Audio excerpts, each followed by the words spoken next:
Eh bien, bonjour à tous. Bonjour à vous qui nous regardez aujourd'hui.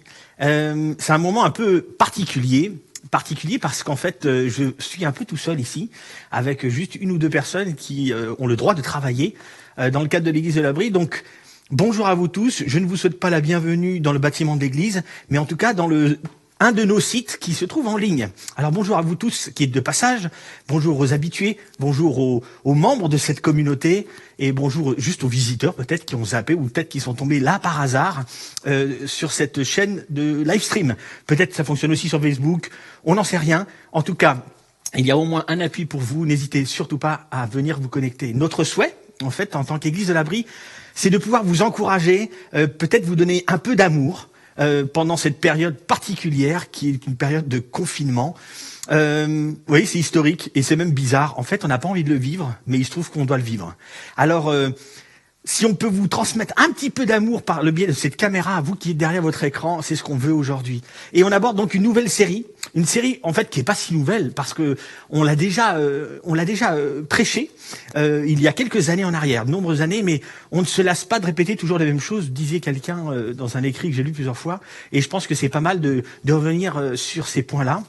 Et en fait, particulièrement dans cette période, je crois que cette série de messages qui s'appelle 5 choses qui font grandir la foi va pouvoir très certainement, j'en suis assez convaincu, nous aider chacun chez soi, en famille, en couple.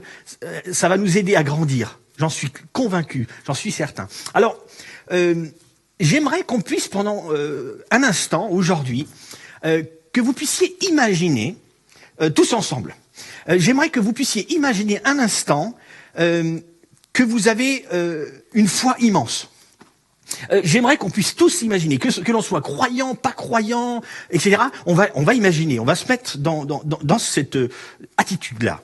J'ai une foi immense. Il y a un Dieu qui existe, c'est un Dieu qui est personnel, qui connaît mon nom, un Dieu qui est prêt à me suivre partout, un Dieu qui me précède, un Dieu qui m'a promis qu'il sera toujours avec moi. Et j'aimerais qu'on puisse tous imaginer pendant quelques instants ceci, que l'on a une foi immense. Ça veut dire quoi? En fait, vous savez, parfois c'est des choses que vous entendez. Il se passe quelque chose de terrible et vous vous dites toujours, Dieu est là. J'en suis convaincu. Je suis sûr qu'il est présent. Vous vivez la maladie. Vous vivez un confinement terrible, comme aujourd'hui. Et vous vous dites, je suis sûr que Dieu est au pilote, que Dieu pilote. Dieu est aux commandes. J'en suis convaincu. J'aimerais que vous puissiez imaginer que vous avez cette foi qui vous fait dire, au travers de perturbations, au travers d'horreurs, que vous puissiez vous dire, mais je sais que je vais passer au travers de ça. J'ai peut-être quelques inquiétudes, mais pas trop en fait.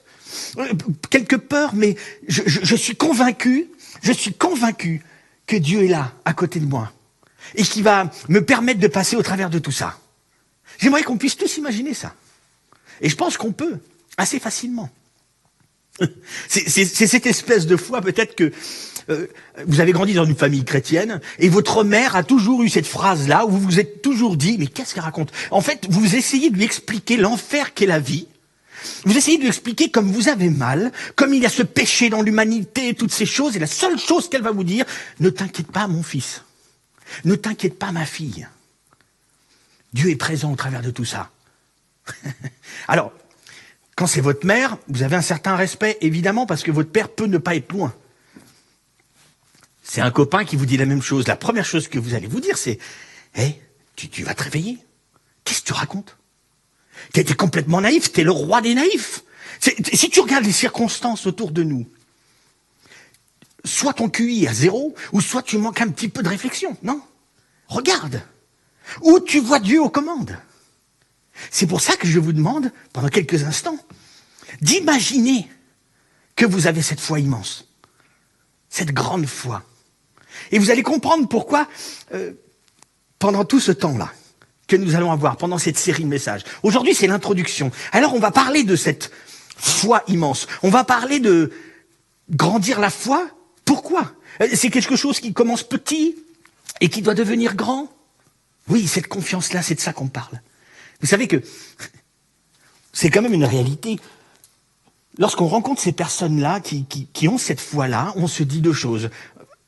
c'est à la fois attrayant, attirant, et à la fois, ça fait flipper, on a envie de s'en aller, parce qu'on se dit, mais il est fou, c'est pas possible. Je suis à la fois charmé, épaté par ça, et à la fois, j'ai peur. Parce que je me dis, mais il est fou. Quand on voit ce qui se passe, il n'écoute pas le chef de service qui parle dans les news, il n'entend pas le médecin général qui va dire des choses comme il dit aujourd'hui, il n'entend pas. Si je mentionnais ça, cette imagination, ce temps d'imagination qu'on doit tous avoir, que je vous propose d'avoir, c'est parce qu'en fait, Dieu en fait souhaite. Dieu souhaite que nous ayons tous une grande foi. Et ça a toujours été comme ça. Depuis très longtemps, il a toujours souhaité que nous ayons une grande foi. C'est bizarre, hein, mais que l'on soit croyant ou pas, on peut avoir une foi qui grandit. Elle commence de zéro. Elle commence d'une graine qui est plantée dans la terre. Mais Dieu souhaite que nous ayons tous une grande foi. Et ça a toujours été comme ça. Vous savez, lorsque on lit les textes qui se trouvent dans l'Ancien Testament, on découvre un peu l'histoire du pourquoi. On est tous dans cette recherche de confiance en Dieu et la confiance en nous-mêmes, la confiance en les autres. On a tous cette recherche. Et c'est particulier, hein, que l'on soit chrétien ou pas. Et attention, chrétien. Pour nous, chrétiens, on le définit très clairement. Le chrétien est celui qui croit que Jésus-Christ est mort pour son péché, qu'il est ressuscité d'entre les morts et qui souhaite le suivre. C'est le chrétien, ça. C'est pas le membre d'un club, c'est pas le membre d'une institution religieuse quelconque ou d'une église. C'est bien plus que ça. C'est quelque chose de profond. Mais vous savez que vous soyez chrétien ou pas, on est tous dans cette recherche de confiance, cette confiance absolue. Et vous savez pourquoi? Parce que au début, quand on lit dans certains livres qui composent la Bible, dans l'Ancien Testament, on appelle ça donc les plus vieux livres, on voit cette histoire où l'homme a cassé cette relation de confiance avec Dieu. Et c'est à cause de ça que nous sommes sans cesse en recherche de confiance. La confiance en nous-mêmes, la confiance en les autres et la confiance en Dieu. Il se trouve qu'un homme a désobéi à Dieu. Mais attention, il n'a pas c'est pas le problème de désobéir, c'est le problème de ne plus avoir confiance en Dieu qui l'a poussé à désobéir en ce que Dieu voulait, ce que Dieu souhaitait. C'est intéressant ça. C'est le refus d'avoir confiance en Dieu qui a poussé l'homme à désobéir et rien d'autre. Le problème, c'est que la confiance entre Dieu et nous a été brisée à ce moment-là. Et depuis ce moment-là, on est sans cesse dans la recherche de rétablir une confiance avec Dieu. Et vous savez, c'est ce que Dieu souhaite. Il souhaite que l'on puisse avoir confiance en lui, que l'on puisse avoir cette foi. Et vous remarquerez que je n'arrête pas d'intervertir le mot foi et confiance. C'est ce que Dieu souhaite. Quand on regarde aussi dans certains livres qui se trouvent dans l'Ancien Testament, on voit que Dieu avait choisi un peuple, c'était le peuple d'Israël. Il l'a choisi non pas pour être un bon peuple religieux qui suit les commandements de Dieu, non. Il l'avait choisi parce qu'il souhaitait que ce peuple puisse montrer à tous les autres qu'il pouvait avoir confiance en ce grand Dieu, l'Éternel Yahvé. Et quand Dieu a aidé ce peuple à sortir d'Égypte parce qu'ils étaient esclaves, il a attendu que ce peuple puisse avoir confiance en lui. Parce que quand ils sont sortis de cet esclavage qu'ils vivaient, ils ont eu confiance en Dieu. Ils se sont dit, mais on peut avoir confiance en lui. Vous vous rendez compte? Il nous a sortis, quoi. Et lorsque Dieu a vu ça, il a vu cette confiance qui se rétablissait, c'est alors qu'il leur a donné des commandements, les 10 commandements. Dieu n'a pas donné des commandements au début pour établir une relation avec eux. Non. Dieu a d'abord une relation avec eux de confiance, et alors, il a mis les commandements en place afin qu'ils puissent mieux vivre. C'est pour ça que j'ai mis cette phrase-là. Dieu n'a pas donné des commandements pour être en relation avec nous. Mais c'est parce que nous avions une relation de confiance avec lui qu'il a donné des commandements pour apprendre à mieux vivre. On a tendance parfois à mettre tout à l'envers, à tout renverser, à mettre les commandements d'abord, et alors on plaît à Dieu, nanana. Non, et vous savez, d'ailleurs, c'est très intéressant, quand on lit Jésus-Christ, quand on lit dans les évangiles ce que Jésus-Christ dit et ce qu'il a fait, Il n'a jamais dit, voici les 10 nouveaux commandements que je mets devant vous, appliquez-les, tout ira bien. Il n'a jamais dit non plus, si tu es assez bon, tu iras certainement au paradis. Il ne l'a jamais dit ça. Il a toujours dit, ayez confiance en moi. Ayez confiance en mon Père. Rétablissez cette confiance. Ayez cette foi inébranlable en mon Père céleste, en votre Père céleste. C'est ce qu'il a toujours dit. Vous imaginez un peu la différence dans nos relations, dans nos familles, dans nos couples? Si on avait cette immense confiance en Dieu et cette confiance en la personne qui vit avec moi, ou les personnes qui sont autour, celles avec qui on est en contact par des réseaux sociaux aujourd'hui, parce qu'on ne peut pas être beaucoup en contact en ce moment. Vous imaginez l'impact que ça peut avoir dans nos relations si cette foi-là était immense chez tout le monde? Vous savez, les meilleures relations sont basées sur une confiance absolue. Les meilleures relations sont caractérisées par une confiance absolue. Dans le couple, c'est ça. Ton mari rentre tard. Il a une raison. Je sais pourquoi il est rentré tard. Ou alors je ne sais pas, mais j'ai confiance. Au fait, ton père dans la famille, ton père, il ne devait pas venir à 5 heures, faut venir te chercher. Ah, t'as vu, il n'est pas venu. Non, mais s'il n'est pas venu, il a une bonne raison. On imagine un petit peu si cette confiance était là tout le temps, entre nous. C'est ce que Dieu souhaite pour nous tous. Que l'on puisse avoir cette foi grandissante, cette immense foi. Alors, ce que j'aimerais faire maintenant, c'est lire un texte avec vous et approfondir un texte qui se trouve dans le Nouveau Testament. Le Nouveau Testament, donc, c'est des livres plus récents que les anciens. Ça va? Jusque-là, je pense que vous devez suivre.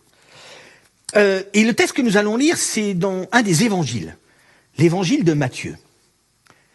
Matthieu est un disciple qui a suivi Jésus-Christ pendant au moins 3 ans. Enfin, pendant 3 ans. Il l'a suivi et il n'a cessé de documenter tout ce que Jésus était en train de dire ou faire. Presque tout, parce qu'il avait quand même pas une mémoire d'éléphant, ce gars. Mais donc il a écrit.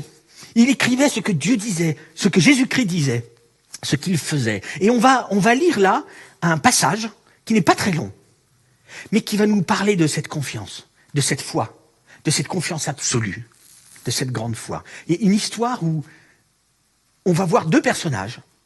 Et ces 2 personnages-là vont vivre quelque chose de particulier avec Jésus-Christ.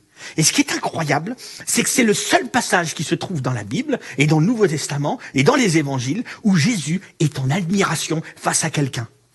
Et vous allez voir ce qui est incroyable. Il n'est pas admiratif face à quelqu'un qui a bien appliqué le commandement qui est écrit. Non, non, non, non. Il est admiratif face à la foi, à la confiance que cette personne peut avoir. On y va? Allez. Quand Jésus descendit de la montagne, une foule nombreuse le suivit, et voici qu'un lépreux s'approcha et se prosterna devant lui en disant « Seigneur, si tu le veux, tu peux me rendre pur. » Un lépreux, une maladie terrible, qui atteint le corps, qui est assez terrible. Cet homme-là s'approche de Christ, de Jésus-Christ, se prosterne devant lui. Donc il a déjà entendu parler de lui. Et il va le voir parce qu'il sait ce qu'il est capable de faire. Si tu le veux, tu peux me rendre pur. Jésus tendit la main et le toucha en disant « Je le veux, sois pur. » Aussitôt, il fut purifié de sa lèpre. « Attention, lui dit Jésus, ne le dis à personne. » Ça, c'est drôle. Mais va te faire examiner par le prêtre et apporte l'offrande prescrite par Moïse. Cela leur servira de témoignage. Un instant. Ce qui est drôle, c'est que Jésus lui dit, t'en parles pas, hein, discret. Tu gardes ça pour toi. Mais le problème, c'est que beaucoup de gens autour connaissaient le lépreux. Parce que les lépreux, on les repérait quand même. Et on les montrait du doigt, on les insultait, on leur crachait dessus, on les mettait de côté, on savait plus ou moins où ils étaient. Mais là, ce qui est intéressant, c'est que Jésus qui le guérit, va lui dire, t'en parles à personne, tu gardes ça pour toi, hein. Mais quand tu vas aller remercier Dieu au temple, apporter l'offrande prescrite par Moïse, c'est en fait, il va aller au temple, au milieu de tous ces gens, pour offrir à Dieu Un sacrifice de reconnaissance. Merci de m'avoir guéri après toutes ces années avec cette lèpre. Cela leur servira de témoignage, parce que tu vas reconnaître qui a agi par moi. On continue. Deuxième histoire, deuxième personnage. Jésus entrait à Capernaum quand un officier romain l'aborda. Un officier romain. On est en période d'occupation dans l'ancienne Palestine. Et globalement, les Romains étaient des gens qui n'étaient pas bien vus. Ils étaient plutôt impurs, ils étaient l'occupant. Généralement, on les détestait. Il se trouve que cet officier romain-là, selon les mots choisis là, c'est un centurion romain. C'était quelqu'un qui était commandant de 100 personnels, de 100 soldats. Et ce centurion pouvait leur demander ce qu'il voulait, il le faisait. Et il pouvait arrêter des gens, leur taper dessus quand ils respectaient pas les règles de Rome, il pouvait faire ce qu'il voulait avec ces gens-là. C'est ce type d'homme qui aborde Jésus. Il le supplia. « Seigneur, mon serviteur est couché chez moi, il est paralysé, il souffre terriblement. » J'imagine les disciples et les gens autour. Et alors, on s'en fiche, non? Et à la rigueur, s'il peut transmettre ça à tous les collègues, c'est parfait. Si les 100 peuvent souffrir terriblement, nous, ça nous plaît, ça nous dérange pas plus que ça. J'imagine que ces pensées peuvent venir. Hein. Je ne dis pas que c'est ce qu'ils ont eu. Mais en tout cas, il peut y avoir ces pensées-là. De se dire, écoute, ouais, il souffre. C'est pas facile. Hein. Donc on enchaîne. « Je vais chez toi, lui répondit Jésus, et je le guérirai. »« Seigneur, dit alors l'officier, je ne remplis pas les conditions pour te recevoir dans ma maison, mais tu n'as qu'un mot à dire, et mon serviteur sera guéri. » Waouh! En fait, non, Jésus, tu n'as pas besoin de venir. J'ai entendu parler de toi. Je t'ai vu même, je t'ai vu à l'œuvre. Je sais qui tu es en fait. Je sais que tu n'as pas besoin de te déplacer, tu n'as pas besoin de venir. Et mon serviteur sera guéri lorsque tu parleras. Je le sais. Et il continue en expliquant sa raison. Car moi-même, je suis un officier subalterne. Mais j'ai des soldats sous mes ordres. Et quand je dis à l'un, va, il va. Quand je dis à un autre, viens, il vient. Quand je dis à mon esclave, fais ceci, il le fait. Et là, cet officier, il va se comparer à Jésus. Et il va tout expliquer en disant, moi, je suis un officier subalterne. C'est-à-dire que je rends des comptes à quelqu'un. Je rends des comptes à Rome. Et quand je parle à mes soldats savent que je parle sous l'autorité de Rome, la grande. C'est pour ça qu'ils m'obéissent. C'est pour ça qu'il y a cette autorité et cette voie hiérarchique entre eux et moi. Et là, il va dire, mais en fait, toi, c'est pareil. J'ai compris. À chaque fois que tu parles et que les gens sont guéris, à chaque fois que tu dis quelque chose et les choses se font, c'est parce que tu as cette autorité qui est derrière. Je le sais, je l'ai compris. Il est au-dessus de toi. Et c'est ton Père, c'est ça. J'en suis convaincu. C'est Dieu Tout-Puissant. En entendant cela, Jésus fut rempli d'admiration. Et s'adressant à ceux qui le suivaient, il dit, pause. Il est rempli d'admiration. Il est rempli d'admiration en entendant la confiance incroyable que ce centurion romain peut avoir. J'ai juste à parler et son serviteur sera guéri. C'est ce qu'il dit.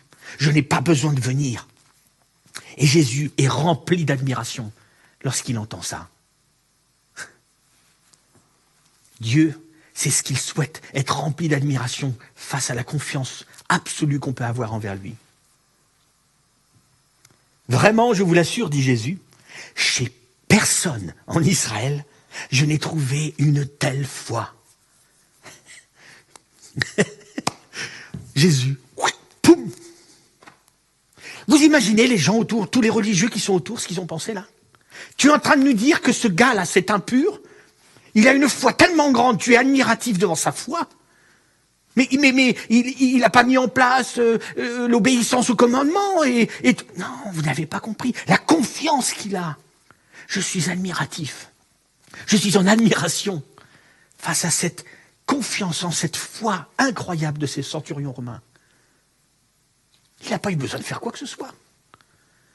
C'est ça que je veux voir. Et c'est ce que Dieu veut voir en chacun de nous, une grande foi. Waouh, quel exemple!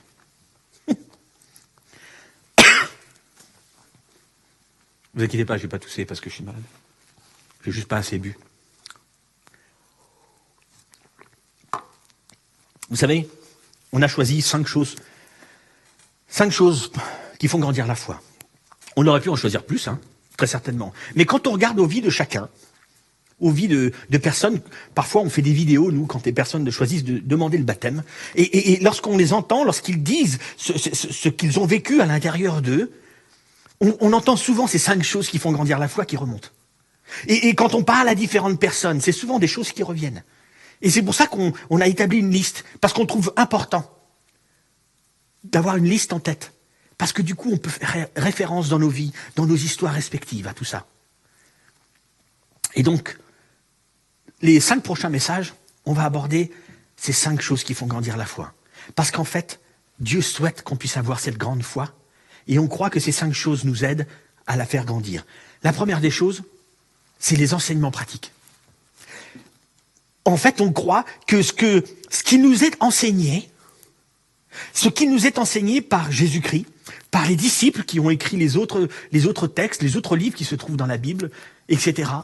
On croit que ce sont des enseignements qui sont pratiques. Juste des enseignements cérébraux ne servent à rien.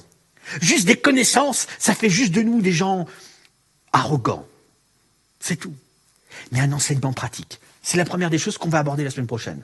La deuxième chose, les relations providentielles. Les relations providentielles, ce sont, vous savez, ces rencontres que vous avez pu faire dans vos vies. Quand vous regardez dans le rétroviseur de votre vie, vous voyez peut-être des personnes qui ont croisé votre chemin. Et elles ont été, vous vous dites, comme providentielles, comme envoyées par Dieu. Et ça a fait quelque chose dans votre vie, et votre foi en a grandi. On approfondira ça plus tard. La discipline personnelle. C'est un mot qu'on n'aime pas trop, la discipline. Globalement, c'est s'appliquer des choses en pensant qu'on sera meilleur, ou qu'on sera plus performant, etc. Et la discipline personnelle, vous savez, c'est quand on décide, par exemple, de lire régulièrement, par exemple, différents textes qui se trouvent dans la Bible, ou de prier pour certains, de prier pour soi, de prier pour les autres, d'avoir une discipline dans son comportement. Pas pour être le meilleur, mais juste parce qu'on se dit, je crois que ça fera grandir ma foi. On approfondira ceci plus tard. Notre engagement.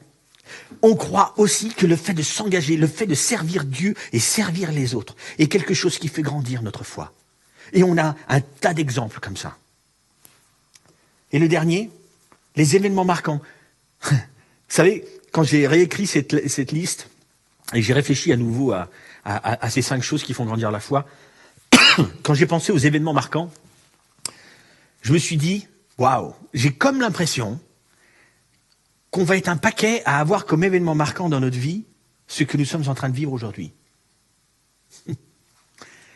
Cette crise sanitaire historique terrible, avec ce confinement qui va durer, qui dure, avec tous ces gens qui meurent, tous ces gens qui sont malades, j'ai comme l'impression que dans quelques temps, on regardera en arrière, on se dira, quand il y a eu ce temps-là, j'ai comme l'impression que ma foi a grandi par cet événement marquant dans ma vie. Très certainement. Comme vous pouvez le voir, dans cette liste, il n'y a pas beaucoup de choses à faire. Si je fais, alors je... Non, pas du tout. Ce sont des choses... Parce qu'en fait, on ne provoque pas ces choses-là. Les enseignements pratiques, oui, on peut provoquer globalement, parce qu'on peut enseigner et être pratique derrière. Les relations providentielles, c'est pas comme si vous allez sortir, d'ailleurs vous ne pouvez pas actuellement sortir, mais c'est pas comme si... Une fois le confinement terminé, vous allez sortir et que vous allez, tu veux être mon ami, s'il te plaît, parce que peut-être tu seras une relation que Dieu a envoyée dans ma vie. Non, ça marche pas comme ça. Et toutes ces choses-là ne marchent pas vraiment comme ça. Notre engagement, oui, d'accord, on va faire quelque chose, mais on ne fait pas pour être meilleur, on fait parce qu'on a envie d'aimer et de servir. Et les événements marquants, globalement, généralement, c'est plutôt négatif et c'est pas quelque chose que l'on fait. On n'a pas envie. Alors, moi, j'aimerais vous laisser une phrase. J'aimerais vous laisser une phrase qui j'espère, restera dans votre tête pendant tout le temps de cette série de messages, de ces 5 choses qui font grandir la foi. Et elle est celle-ci.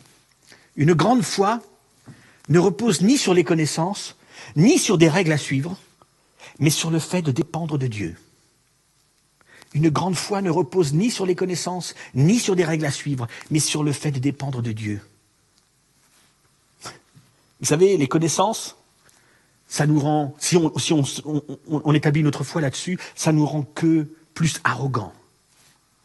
Des règles à suivre, la cohérence, quelque part, nous fait juste du bien à nous-mêmes. Ça nous fait nous sentir mieux. Mais la dépendance, dépendre de Dieu, ça va nous pousser à la relation, à une intimité avec Dieu. Une grande foi repose sur la dépendance, la confiance, la foi du coup en Dieu, la confiance absolue, la volonté de dépendre de Dieu. Alors, en conclusion, c'est très simple. Mon souhait pendant cette série, c'est que, en étant à la maison, enfermés, confinés, en ce moment, comme nous le sommes tous, mon souhait, c'est que vous puissiez grandir dans votre foi. Et pour ceux qui n'ont pas peut-être la foi, ou se disent qu'ils ne l'ont pas, il peut y avoir quelque chose qui vient. Mais que vous puissiez avoir des temps de réflexion, des temps où vous allez vous poser pour voir si cette confiance en Dieu n'est pas quelque chose que vous pourriez avoir ou faire grandir dans votre vie en vivant toutes ces choses-là et bien plus encore. Notre souhait, c'est vraiment de pouvoir vous encourager, que vous puissiez vraiment grandir dans votre foi chacun. Et j'aimerais remettre cette phrase à nouveau. Une grande foi ne repose ni sur les connaissances, ni sur des règles à suivre, mais sur le fait de dépendre de Dieu. Retenez ça, parce que je crois que ça devrait être un motto pour nous pendant tout ce temps où nous allons être un peu beaucoup chez nous, un peu beaucoup à la maison avec nos enfants pour ceux qui en ont, et ceux qui sont seuls, un peu tout seuls, connectés juste sur des réseaux sociaux. Mais que ça puisse tous nous pousser. Et je souhaite que la foi de tous puisse grandir. J'aimerais finir ce moment en priant avec vous. Mon Père céleste, notre Père, toi qui es aux cieux,